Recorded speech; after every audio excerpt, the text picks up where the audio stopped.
Todos juntos, les invito a ponerse de pie. Vamos a buscar en nuestras Biblias el Salmo 37.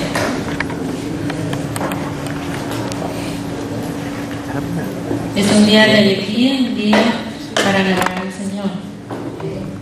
Salmo 37, desde el versículo 3.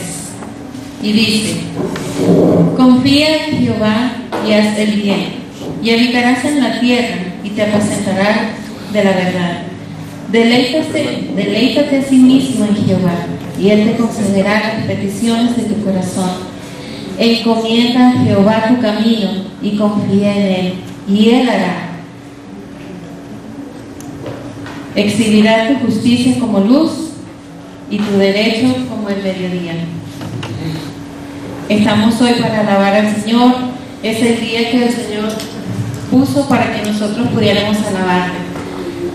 Es el mandato que nosotros nos gocemos, que sea un día de deleite, que sea un día para poder ver las grandezas del Señor que Él ha hecho en nuestras vidas. Tenemos 6 días en que presentarle nuestras angustias y nuestras aflicciones, pero hoy es el día del Señor, así que vamos a gozarnos en Él, vamos a cantarle. Es el momento de levantar nuestras manos, de aplaudirle y de decirle que Él es fiel y su misericordia es eterna. Así es que damos gracias al Señor por su bondad, su amor y misericordia. Bendito sea el Señor.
le damos a Dios todo el tiempo por todas las cosas que hace por nosotros. Y le damos gracias que en cualquier circunstancia, en cualquier momento, en cada situación, siempre está ahí para ayudarnos, para fortalecernos y para hacernos aprender de las cosas. Con este mismo sentir vamos a estar entonándole esta canción. Es nueva, pero queremos que también la canten con nosotros.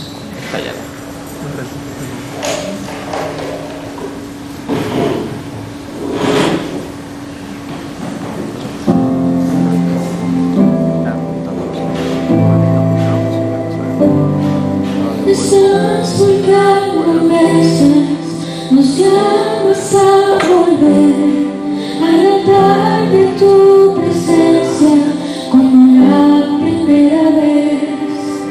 Estás limpiando el templo, tú traes restauración, a ti te pertenecemos, tu iglesia somos Dios.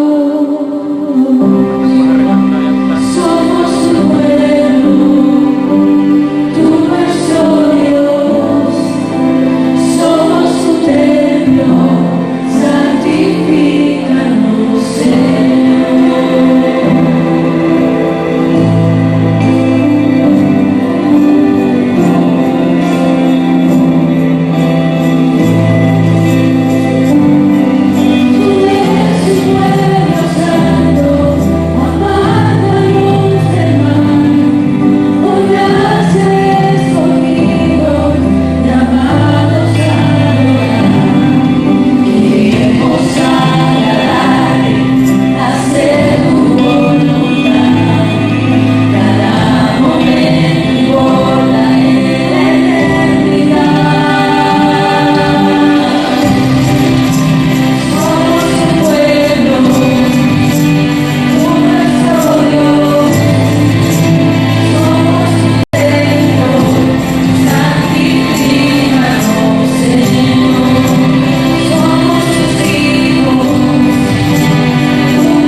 de nuevo.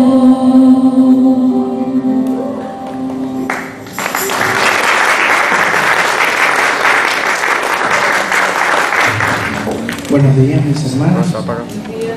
Qué privilegio este pueblo de Dios poder cantar y decir que adoramos al Rey, que somos su pueblo, ¿verdad? Es un privilegio enorme que nosotros tenemos y podamos en paz poder decírselo cada día, y más hoy, un día de reunión colectivo con todos los hermanos, con esta gran familia. Oramos. Padre, te damos gracias, Señor, por este día, porque eres el motivo y el centro de oración, Señor, de bendición, porque venimos a ti a rendirte culto, honor, darte gloria, honra, Señor, porque tú solo eres digno de recibir toda la alabanza, toda la gloria y toda la honra, Señor. Háblanos por tu palabra, Señor, que no sea palabra de hombre, Señor, sino tu palabra implantada en nuestros corazones para poder darla, Señor. Así como nosotros, las ovejas, también como los pastores, dar una palabra, Señor, de bendición, de aliento en estos tiempos tan malos. Todo esto te lo pedimos en el nombre de Jesús. Amén. Quiero saber primeramente, antes de comenzar, si alguna persona nos está visitando por primera vez o por segunda vez nos visita, por favor que levante su mano. ¿No? Estamos todos en familia, gloria a Dios. Quiero que me acompañen, por favor. Voy a buscar mi espacio. Deuteronomio 6, versículo 1 al versículo 6.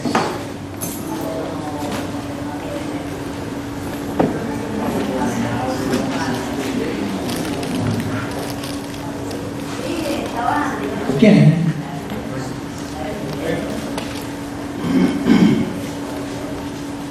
El gran mandamiento. Estos pues son los mandamientos, estatutos y decretos que Jehová vuestro Dios mandó que os enseñase, para que los pongáis por obra en la tierra a la cual pasáis vosotros para tomarla, para que temas a Jehová tu Dios, guardando todos sus estatutos y sus mandamientos que yo te mando, tu hijo y el hijo de tu hijo, todos los días de tu vida, para que tus días sean prolongados. Oye pues, Israel, cuida de ponerlos por obra, para que te vaya bien en la tierra que fluye leche y miel, y multipliques, como te ha dicho Jehová tu Dios a tus padres. Oye, Israel, Jehová tu Dios, Jehová uno es, y amarás a Jehová tu Dios de todo tu corazón y de toda tu alma, y con toda tu alma, y con todas tus fuerzas.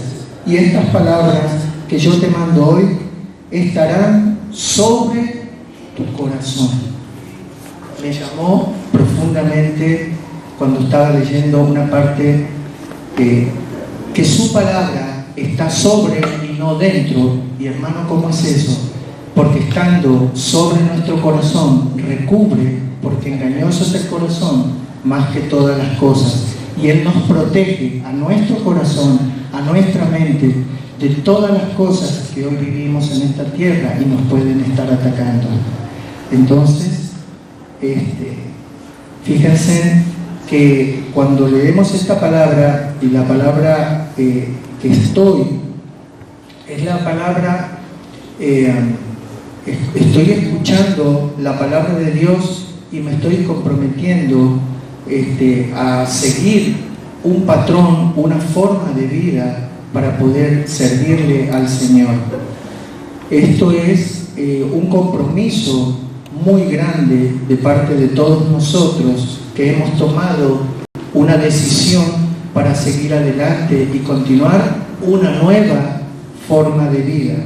Cuando la Biblia dice Moisés escuchó, significa que dejó y actuó obedeciendo sobre todo lo que Dios le había ordenado. Hay dificultades, sí, hay muchas dificultades. Vamos a tener grandes compromisos, dificultades.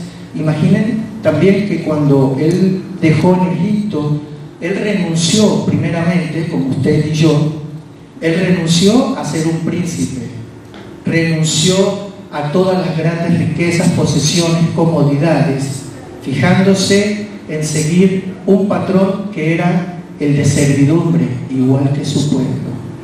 Entonces hubo estos grandes tropiezos, pero Dios le dijo que no se desmayara porque Él iba a estar en todo momento con él. Amén. Entonces, las dificultades que él atravesó con su pueblo, con Faraón en el mar, diciendo a su pueblo otra vez, estando una y otra vez su pueblo dándolo de dolores de cabeza, porque les daban comida, estaban cansados de comer el maná, les daban maná, estaban cansados, ahora querían perdices y después, y así sucesivamente. Y le quería hacer referencia a la palabra, el significado de la palabra que dice en Apocalipsis, lo voy a leer rápido para que no lo busquen. El que tiene oídos para oír, que oiga lo que el Espíritu dice a las iglesias.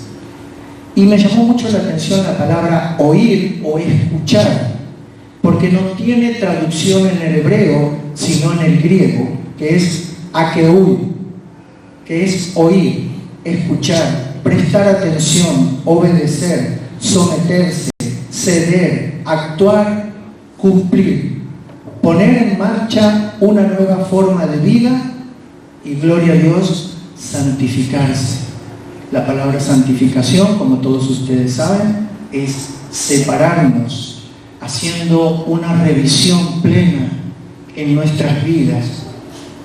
Yo le digo mucho que tengo mucho que corregir en mi vida y le pido a Dios cada día que me haga una mejor persona, un mejor siervo, porque tenemos muchas fallas, pero le clamo a Él y le pido que me aparte.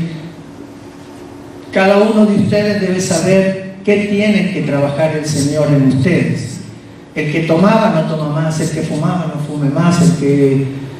Tantas cosas hay que corregir, porque hay que santificarnos para escuchar la palabra de Dios. Recuerden que su palabra nos dice, apartados de mí, nada pueden hacer.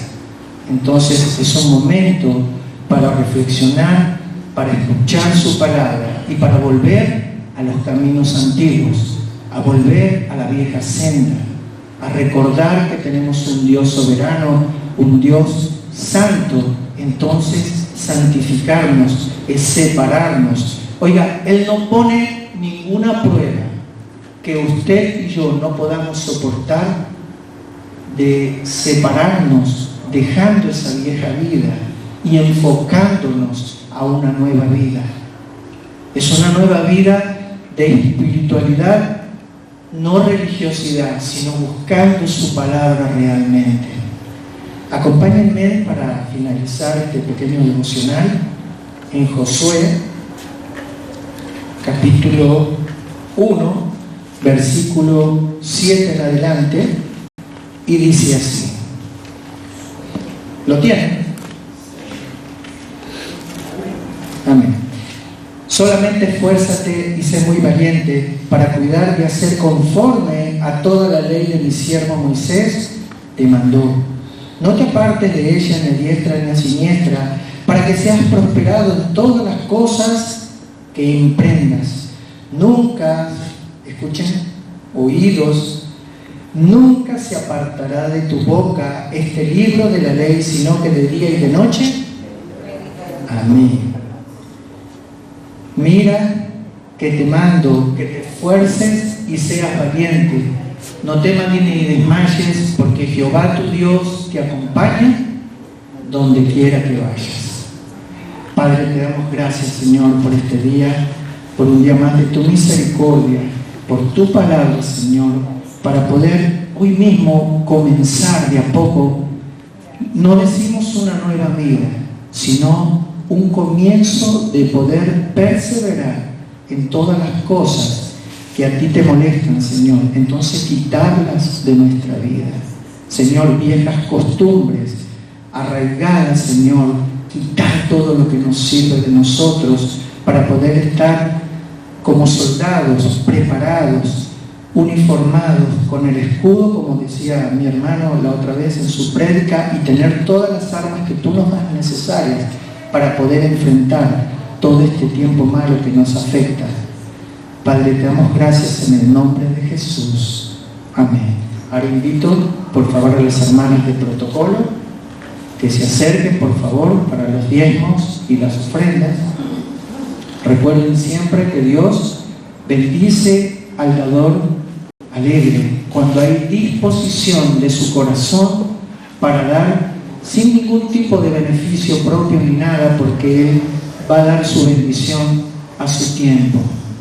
Recuerden también que las ofrendas y todos los donativos que se dan, nada se lleva a esta iglesia, nada tienen los pastores, nada, sino todo se pone para la obra del Señor. Por favor, las hermanas.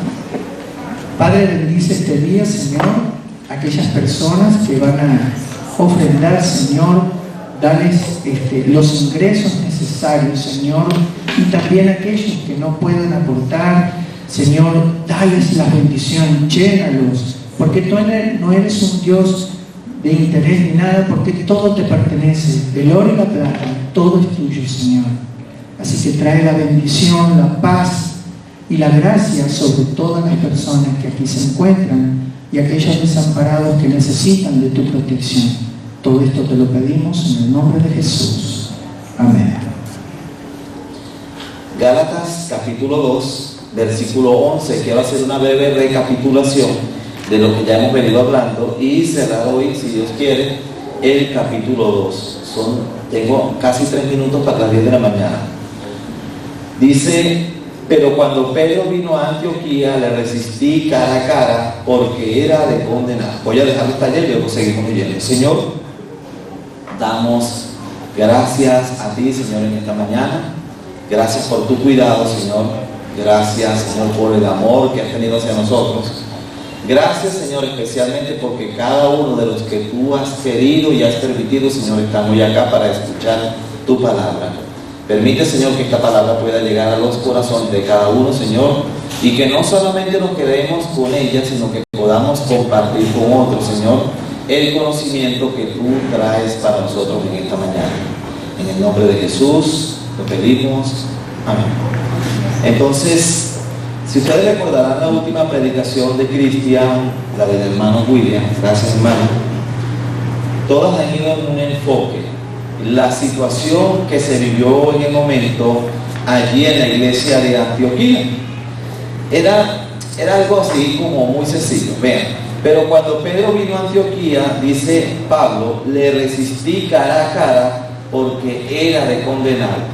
Pablo estaba un poco molesto por una situación que venía sucediendo en la iglesia de Antioquía, de la cual él mismo había sido testigo de lo que estaba pasando allí.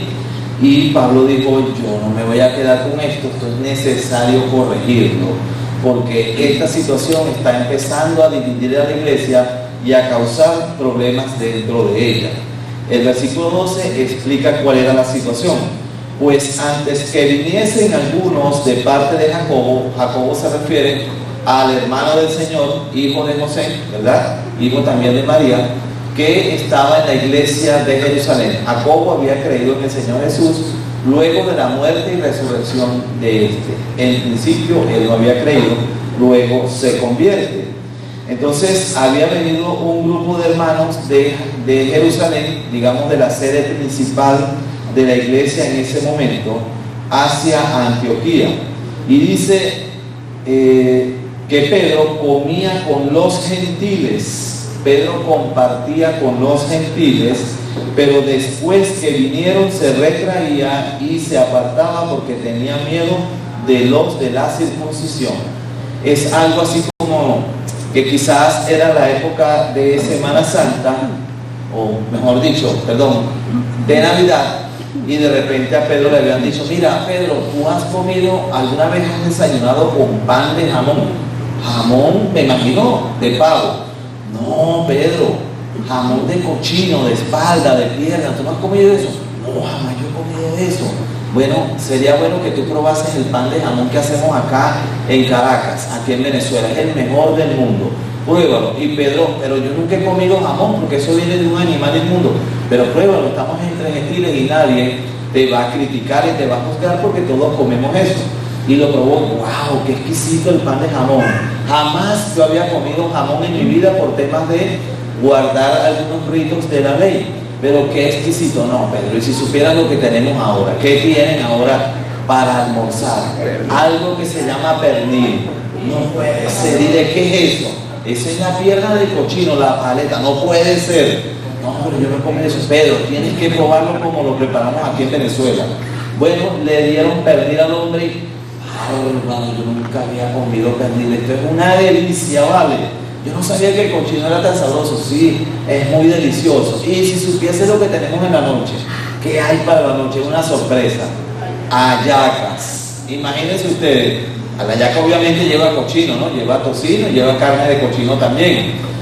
Qué sabrosas las hallacas que hacen acá en Venezuela. Eso es una delicia. Bueno, Pedro pasó, digamos, todos esos días compartiendo con la iglesia de Caracas. Y en la iglesia de la Comunidad de la Gracia, pues comemos cochino, comemos ciertas cosas. A lo mejor en algún momento dieron caraotas con patas de cochino y todo eso. Y era una delicia. Y bueno, Pedro se sentía a gusto compartiendo con la iglesia todo lo que se estaba comiendo, todo lo que se servía en la mesa. Pedro comía sin ningún tipo de problemas, especialmente el área del cochino.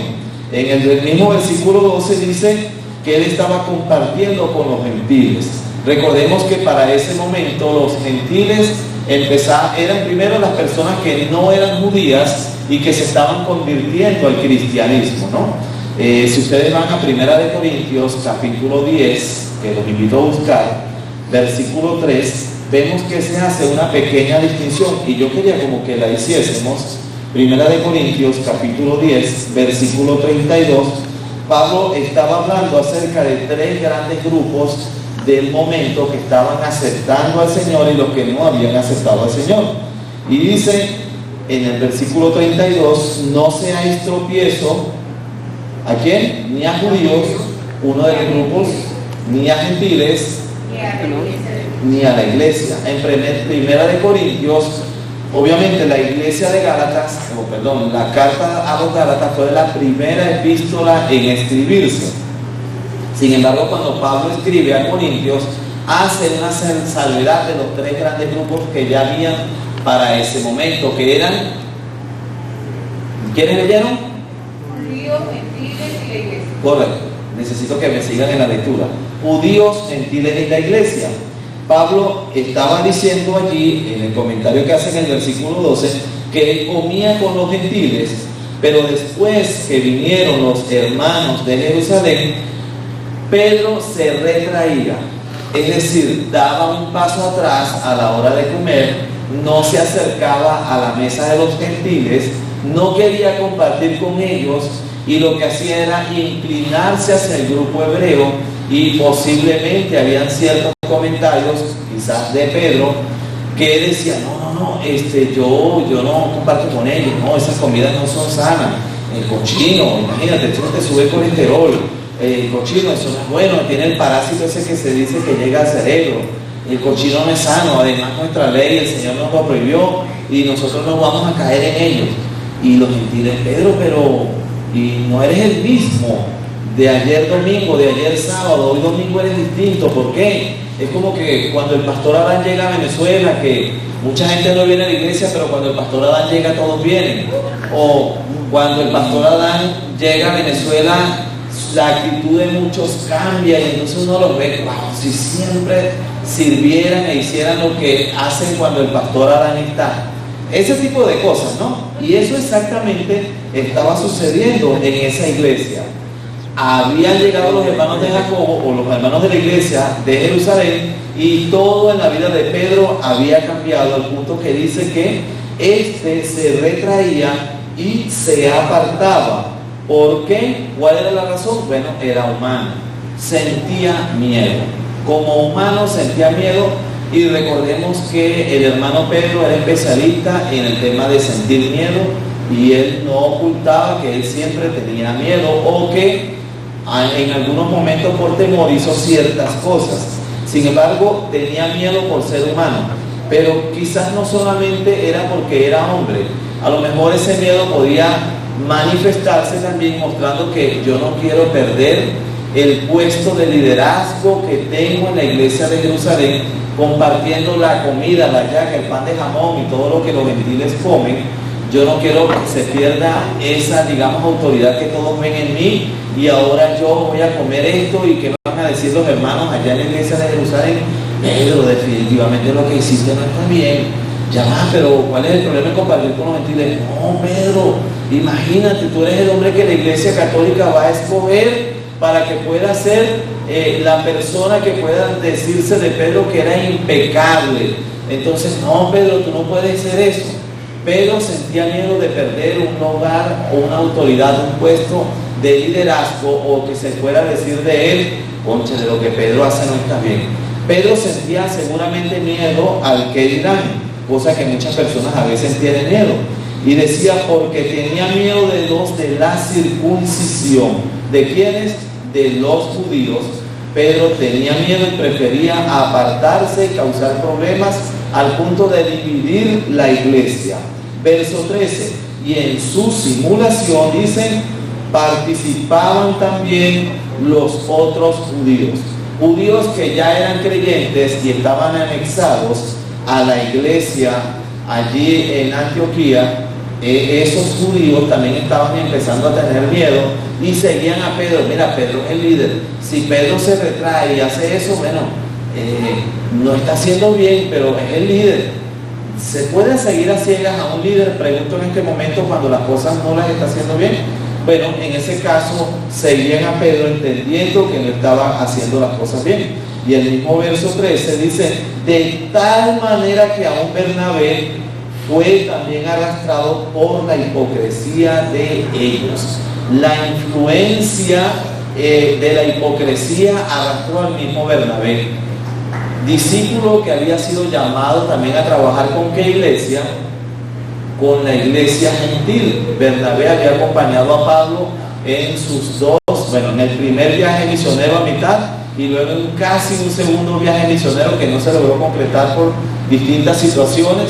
Sin embargo, Bernabé había ido a trabajar con los gentiles, y ahora en este momento él había cambiado. Se había vuelto del grupo de los de la circuncisión, del grupo de los de Pedro, lo cual estaba trayendo una seria situación dentro de la iglesia. ¿Saben qué estaba haciendo Bernabé y hacía Pedro? Estaban sirviendo al ojo. ¿Saben lo que es servir al ojo? Efesios capítulo 6, donde predicamos hace poco, le invito a buscarlo, versículo número 6. Tiene que ver con aquellas personas que hacen las cosas cuando los está viendo alguien, con el fin no de agradar a Dios, sino de agradar a ese alguien, especialmente personas que trabajan. Verso 6, capítulo 6 de Efesios dice: no sirviendo al ojo. Está hablando allí a los trabajadores, ¿cierto? De empresas, en esa época esclavos. No sirviendo al ojo como los que quieren agradar a los hombres, sino como siervos de Cristo, de corazón, haciendo la voluntad de Dios. Pedro, Bernabé y los judíos que estaban haciendo esas cosas, lo hacían con la intención de agradar al ojo. ¿A cuál ojo? Al ojo de los judíos que allí habían venido de la iglesia de Jerusalén.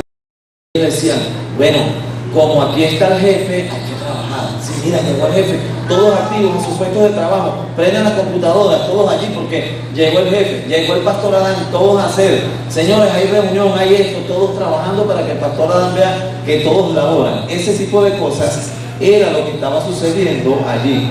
Estaban sirviendo al ojo. El versículo 14 dice: pero cuando vi que no andaban rectamente conforme a la verdad del evangelio, Pablo notó: esto no va conforme a las culturas de la iglesia bíblica. Dice el versículo 14: pero cuando vi que no andaban rectamente conforme a la verdad del evangelio, dije a Pedro delante de todos. Lo llamó en privado. No, delante de todos. ¿Verdad? No le dijo. ¿Qué dirán aquellos hermanos que dicen que a veces habemos personas que no tenemos sabiduría para decir las cosas? No, hermano, que tú las dices así. ¿Qué dirán cuando leen esto?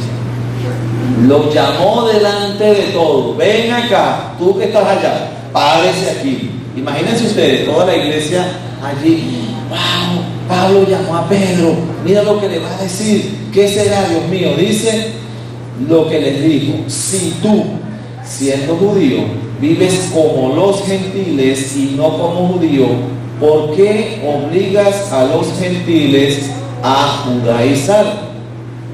Imagínense ustedes, habían dos situaciones allí. En el versículo 13 dice que no era genuino lo que estaba haciendo, ¿verdad? Lo acaban de leer. Y en este versículo 14 dice que tampoco era recto. Es decir, Pedro no estaba obrando con rectitud allí en la iglesia de Antioquía, delante de judíos y delante de gentiles. Eso motivó que Pablo se pusiese en pie y lo llamara, bueno, con la sabiduría que caracterizaba a Pablo, que ustedes pueden, ¿saben cómo pueden conocer la vida de Pablo? Lean las epístolas y en el libro de Hechos y podrán ver la cortesía y la gentileza que este hermano tenía y la sabiduría que había en él cuando se trataba de hablar cosas. Hermanos, no ocultaremos nada, era alguien así como Pablo. Decía las verdades, no importa si dolían, si maltrataban o lo que sea, pero las decía. Esa era la sabiduría que Pablo tenía, pero lo que decía era lo que la palabra de Dios decía y tenía que ser corregido. No era una falta de sabiduría de avergonzar a alguien por temas de cosas o qué sé yo. Era una sabiduría que tenía que ver con confrontar para defender la verdad del Evangelio. Entonces el versículo 14 dice que lo llamó, ¿verdad? Le dijo, digamos, delante de todos y le preguntó, ¿por qué obligas a los gentiles a judaizar? Si vamos brevemente al capítulo 2, versículo 5, veamos cuál era la situación que había en la iglesia en cuanto a los judaizantes. En el mismo capítulo 2, versículo 5, podemos leerlo desde el 3, dice que más ni aun Tito, que estaba conmigo y todo ese griego, fue obligado a circuncidarse. Y esto a pesar de los falsos hermanos, verso 4, introducidos a escondidas que entraban para espiar nuestra libertad que tenemos en Cristo Jesús, para reducirnos a esclavitud. Verso 5, a los cuales ni por un momento accedimos a someternos, para que la verdad del Evangelio permaneciese con vosotros. Es decir, Pablo ahora estaba defendiendo el Evangelio que había recibido. ¿De manos de quién lo defendía? De Pedro, de Bernabé y de un grupo de hermanos judíos que habían llegado de la iglesia de Jerusalén. No solamente Pablo estaba defendiendo el Evangelio de los judaizantes, sino ahora de entre la misma iglesia que conformaba el cuerpo de Cristo. Y él le dijo, ¿por qué obligas a los judíos, a los gentiles, a judaizar? Pedro, él lo estaba haciendo. Pero ¿saben cuál era ese Pedro?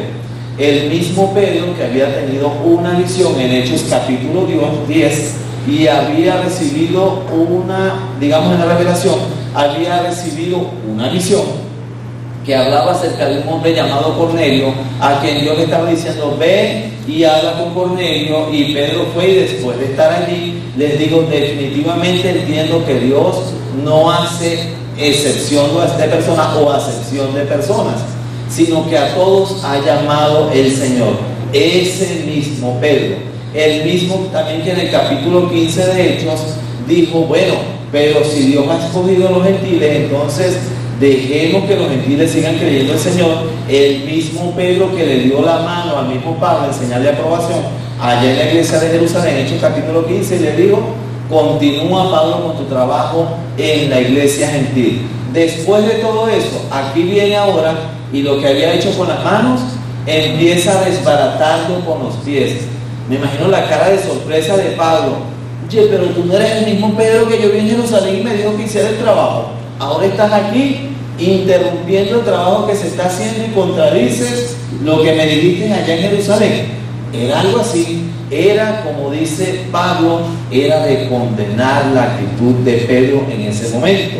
Entonces dice el versículo 15, nosotros judíos de nacimiento y no pecadores de entre los gentiles, le está diciendo Pablo a Pedro allí, tú y yo somos judíos de nacimiento, y nunca hemos practicado los pecados, en pocas palabras, que practicaban los gentiles, nunca hemos caído en esa serie de cosas. Era tanto la sorpresa, verso 16, sabiendo que el hombre no es justificado, aquí entro en el tema, no es justificado por las obras de la ley, sino por la fe de Jesucristo. Nosotros también hemos creído en Jesucristo para ser justificados por la fe de Cristo y no por las obras de la ley, por cuanto por las obras de la ley nadie será justificado. ¿Qué le estaba diciendo Pablo a Pedro? Tú estás enseñando ahora a la iglesia que hemos venido trabajando, donde hemos estado un tiempo, le estás enseñando en pocas palabras que tienen que ser justificados por las obras de la ley. Y no se lo estaba diciendo él solito encerrado en un cuarto a bajo tono de voz, se lo estaba diciendo delante de toda la iglesia. Desconozco el tono, pero Pablo estaba molesto, y cuando uno está molesto a veces, no sé, como que levanta la voz, no sé si eso le pasa a todos, solamente soy yo aquí el más pecador. Pero Pablo no estaba nada contento con la actitud de Pedro en ese momento, y le estaba enseñando acerca de la justificación, tema que ya venía siendo tratado desde el Antiguo Testamento, e incluso el mismo Pedro había entendido que la justificación no era por los rituales y las obras de la ley, porque si la justificación hubiese sido por los rituales y todo lo que tenía que ver con la ley, entonces en vano había muerto Cristo. ¿De qué serviría Cristo si tenemos que seguir viviendo conforme a los rituales de la ley? ¿Ustedes se imaginan eso? ¿Cuáles eran los rituales de la ley? Bueno, guardar el sábado o el Shabbat, no comer ciertos tipos de cosas, de comidas, no comer nada sacrificado a los ídolos, que fue una de las cosas que se impuso o que se le recomendó a Pablo para que dijera a los gentiles, guardar ciertas ceremonias, continuar ofreciendo seguramente algunos ritos de ofrecer animales en el templo, cosa que ya no se hace. Los judíos no lo practican no porque no quieren, sino porque ya no hay un templo para practicar la matanza de animales. Si la hubiesen, aún continuaría el sacrificio de animales. Pablo lo que le estaba diciendo a Pedro en pocas palabras es: Pedro, entiende que la justificación es solamente por Cristo, no por nosotros mismos. La pregunta que mucha gente se hace es: ¿qué es ser justificado? Bueno, es sencillamente cuando un juez declara a una persona justa. ¿Qué es ser declarado justo? Bueno, es cuando el juez dice: mira, todos esos crímenes o todas esas cosas que tú cometiste, yo los tengo acá y estoy leyendo tu expediente, y hagamos algo. Yo no hallo, digamos, una razón suficiente para declararte culpable. Y aunque haya un jurado, dicen: ¿cómo que no? Y toda la evidencia, y todo esto, y lo demás, y lo que hay. Bueno, el juez tiene que pesar toda la evidencia que hay antes de declarar a una persona culpable. Sin embargo, delante de Dios la cosa no es como nosotros la hemos visto, quizás a nivel mundano, porque a nivel mundano prevalece el compadrazgo. Bueno, este es sobrino o nieto de un compadre mío y por lo tanto tengo que ayudarlo para que el muchacho salga de la cárcel. El recomendado, que mira, a él lo envió tal personero de la política, entonces tienes que ayudarlo, él no puede ser sentenciado, porque en el cristianismo, digamos en la Biblia, eso no existe delante de Dios. No existe ni compadrazgo, ni recomendado, ni el amiguismo, ni nada de eso. Es solamente por el mérito de Jesucristo. Sin embargo, cuando nosotros nos ponemos a ver nuestra vida pasada, podemos ver que hay una cantidad de crímenes que nosotros hemos cometido. Ojo, entiendo, y es lo que la mayoría de inconversos le dicen a uno cuando uno los está evangelizando y uno les está hablando acerca del amor de Cristo. Lo primero que te dicen es: yo no he matado, como si matar solamente fuese pecado. Yo no he violado nunca. Bueno, no solamente eso es pecado. Jamás he abusado de un niño. Bueno, no solo eso es pecado, pero has mentido, has defraudado, has engañado, has sido infiel, fornicario, idólatra, has cometido, digamos, cierta cantidad de cosas que te hacen ser un pecador. Y si tú eres un pecador, entonces eres un reo del juicio eterno. La Escritura dice, no hay justo. Todos quieren justificarse diciendo que yo no he estado preso.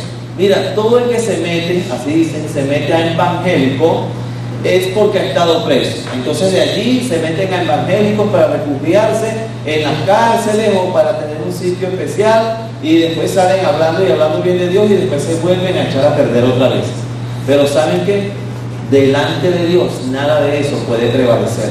Mi justicia humana no puede prevalecer delante de Dios. Debo ser justificado. Ahora, ¿cómo puedo ser justificado delante de Dios? Bueno, por la fe en Jesucristo. ¿Qué es la fe en Jesucristo? Es que podamos entender que hubo alguien que pagó el precio de mi condena, el precio de lo que me alejaba de Dios. Hubo alguien que dio su vida. Colosenses capítulo 2, versos 13 y 14. Nos habla un poquito acerca de una sentencia que hay sobre todas las personas. Colosenses 2, 13 y 14 nos dice así: y vosotros, estando muertos en pecados, ¿lo tienen? Y vosotros, estando muertos en pecados y en la incircuncisión de vuestra carne, os dio vida juntamente con él, perdonándoos todos los pecados. Verso 14: anulando el acta de los decretos que había contra nosotros. Expedientes, ¿no? Se llaman a nivel legal cuando una persona ha cometido ciertos crímenes y llega alguien con una carpeta así de este grosor y dice: aquí están los expedientes de esa persona de todos los crímenes y delitos.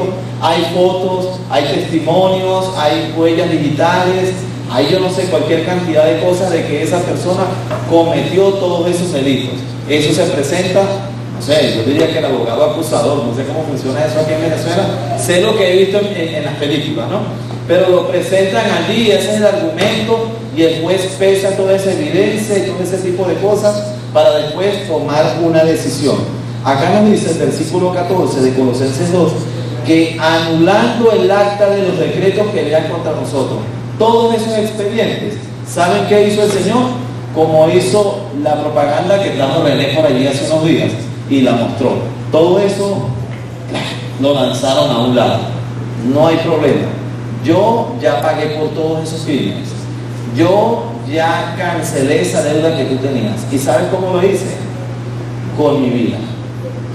Yo di mi vida en la cruz de Calvario para que toda esa cantidad de expedientes que te eran contrarios fuesen anulados. Verso 14 continúa: que nos era contraria, dice, quitándola del medio. ¿Qué te aleja de Dios? Esa cantidad de expedientes de pecado que están allí, y clavándola en la cruz.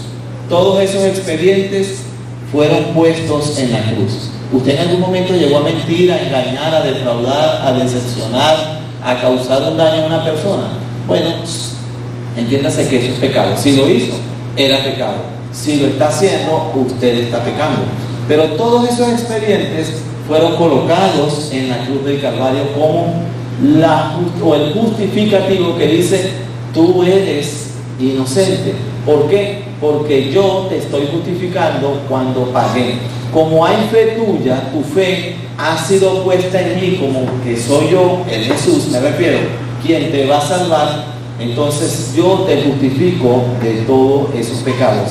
Y esa acta de decretos que habían en contra de ti ya no van a estar. Versículo 17, del 16: sabiendo que el hombre no es justificado por las obras de la ley, sino por la fe de Jesucristo, nosotros también hemos creído en Jesucristo para ser justificados por la fe de Cristo y no por las obras de la ley.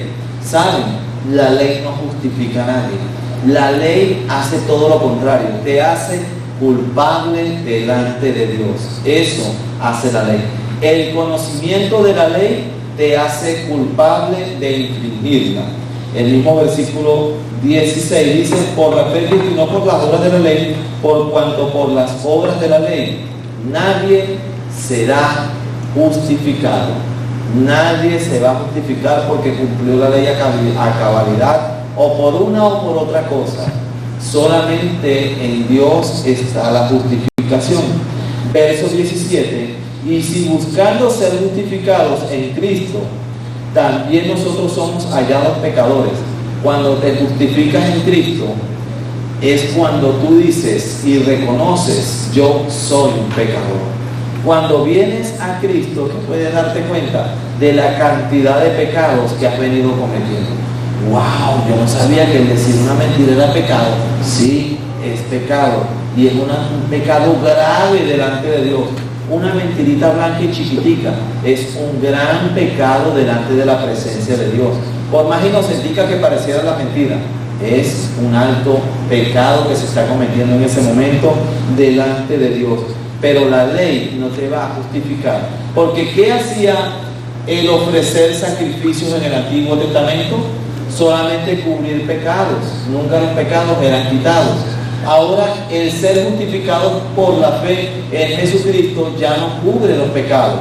Ya los pecados son quitados y esa acta de decretos es colocada en la cruz del Calvario y ya no te separa de Dios. Eso es la justificación delante de Dios.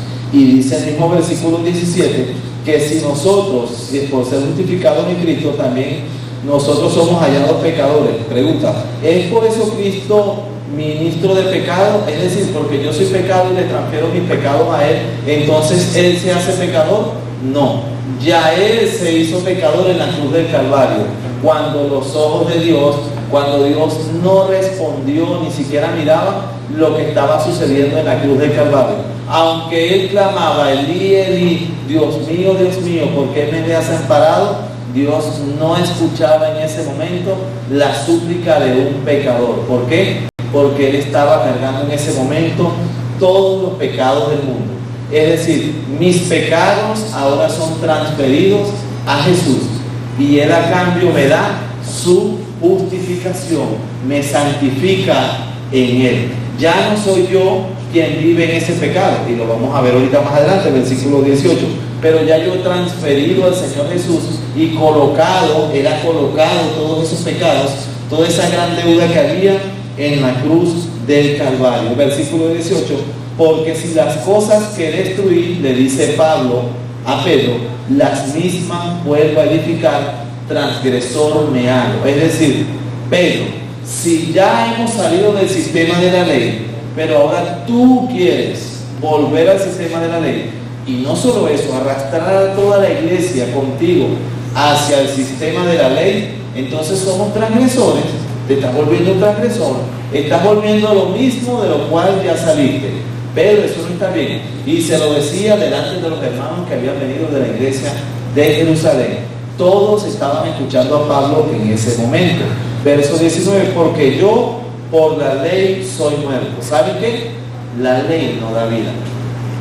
Por eso es que Pablo dice en Corintios que la letra de la ley mata, mas el Espíritu vivifica, porque el conocimiento de la ley te hace ser un pecador, no te va a justificar jamás delante de la presencia de Dios. Versículo 19, porque yo por la ley soy muerto para la ley, a fin de vivir, ¿cómo? Para Dios. Ya yo estoy muerto para la letra de la ley, es lo que Pablo dice. No voy a continuar aplicando los rituales de la ley. Hermano, yo no me imagino la cara de Pedro. De verdad que sería difícil imaginarse a Pedro delante de todos en ese momento, y a los judíos que habían venido de Jerusalén escuchar a Pablo diciendo lo que estaba diciendo, con todos sus alegatos que decían, oye, es razonable lo que el hombre está diciendo. ¿Por qué? Porque la ley me hace ser pecador, me enjuicia y me condena. Lo peor, no me salva. Verso 20, con Cristo estoy juntamente crucificado. Es decir, si el acta de los decretos fueron puestos en la cruz del Calvario, ahora yo estoy justificado allí juntamente con Cristo. Y ya no vivo yo. ¿Por qué? Porque los judíos vivían para la ley. Ellos no vivían por la ley, ellos vivían para cumplir y hacer cumplir la ley a todos.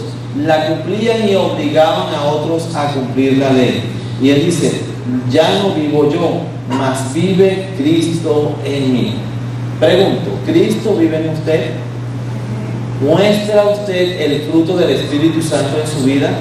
¿Muestra usted que su vida ha cambiado desde que Cristo vive en usted o mora en usted? ¿Hay un cambio real? ¿Se puede evidenciar ese cambio? ¿Su familia nota ese cambio?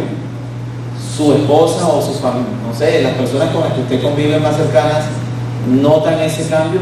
¿Los vecinos notan ese cambio o aún no se nota? Y lo que ahora vivo en la carne, lo vivo en la fe del Hijo de Dios, el cual me amó y se entregó a sí mismo por mí. Pablo había cambiado todo su estilo de vida, todo lo había cambiado, entendiendo que ya Cristo vivía en él y que ahora él estaba crucificado juntamente con Cristo. Estaba puesto con los mismos clavos allí, no con esas ligas que usan los evangélicos para poderse soltar y cometer ciertas cosas y después volver a montarse en la cruz y decir, no, ya estoy crucificado otra vez. Fue que me bajé, me eché una escapadita porque iba a hacer esto. No, versículo 21 dice, no desecho la gracia de Dios, pues si por la ley fuese la justicia, entonces por demás murió Cristo. Pablo dice, yo me estoy desechando la gracia de Dios, pero yo entiendo que la fe es lo que te puede justificar, porque si la fe no te justifica, entonces ¿de qué valió que Cristo diese su vida en la cruz del Calvario? Si tú tienes que renunciar, y cuando hablo de renuncia me refiero a proferir en palabras, bueno, di esto, renuncio a la pobreza, entonces renuncio a la pobreza, sí, para que pueda venir la bendición tienes que proclamar y decir cosas, renuncio a que no voy a hacer esto, no lo haga de palabras, ¿sí? Si usted ha sido un hombre practicante del pecado o una mujer que engaña o hace cualquier cantidad de cosas, no diga palabras de renuncia por decirlas, muestre con el acto que usted ya no lo hace. No es solamente decirlo, es practicar. Ya yo no practico o no vivo en el pecado, que eso pueda evidenciarse. Y dice el mismo versículo 21 que pues si por la ley fuese la justicia, cosa que ya entendemos, no es por la ley, es por la fe en Jesucristo, entonces por demás murió Cristo.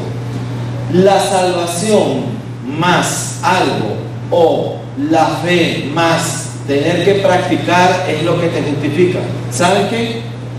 Te justifica Cristo más la oración, entonces no eres salvo. Te justifica Cristo más el ayuno, entonces no eres salvo. Te justifica Cristo más él, entonces sí eres salvo. Cristo y más nada. Cristo más él. Quien añada a los elementos de la justificación algo más, como Cristo y la renuncia, como Cristo y el asistir todos los días a la iglesia, como Cristo y tener que verte obligado a evangelizar, como Cristo y hacer esta u otra cosa, entonces no has entendido la salvación. La salvación solamente es a través de Cristo. Lo demás son añadiduras. Ojo, entiéndase, no estoy hablando en contra de la oración, pero si alguien te dice que para ser salvo tienes que orar mucho, entonces no has entendido la justificación. Si alguien te dice que para ser salvo tienes que añadir algo adicional, ofrendar, no tienes que ofrendar mucho para poder ser salvo, entonces no has entendido la justificación. Es única y exclusivamente por los méritos de aquel que dio su vida en la cruz del Calvario. Eso es de Jesucristo. Cristo más cero y tienes todo. Cristo más algo adicional y entonces necesitas volver a los principios de la fe salvadora. ¿Me expliqué? No estoy hablando en contra del ayuno ni de nada por el estilo, pero me estoy refiriendo a aquellos que quieren imponerte algo adicional a la justificación a través de la fe. Eso es pecado, y si lo estás haciendo no has entendido aún el Evangelio. La fe es única, la salvación es única y exclusivamente por Jesucristo, y te la apropias a través de la fe. Señor, damos las gracias en esta mañana. Pido, Dios mío, que tú puedas ayudarnos, Señor, a digerir esta información, Señor, que está en tu palabra. Señor, que es necesario que nosotros podamos entender que es solo, única y exclusivamente por medio de ti que alcanzamos la salvación, Señor. No debemos hacer ningún acto externo ni añadir a ella nada, Señor, porque tú lo hiciste todo por nosotros. Yo la tomo, Señor, única y exclusivamente por los méritos de la fe, Señor. Fe puesta en ti, entendiendo que fuiste tú quien dio su vida en la cruz del Calvario por cada uno de nosotros. Y que ahora puedo decir, soy justificado, porque tú has llevado todos mis pecados, Señor. Y ya no tengo que yo ir delante de una persona para hacer confesión de pecados, Señor, y para que esa persona pueda redimirme, Señor, o decirme eres libre del pecado. No, voy delante de ti en una actitud de humildad, Señor, y de sinceridad, y confieso el pecado, Señor, y no lo vuelvo a hacer, obviamente. Lo confieso y me aparto de él, e inmediatamente alcanzo el perdón que solamente en ti. Gracias te damos en esta mañana, en el nombre de Jesús. Amén y amén.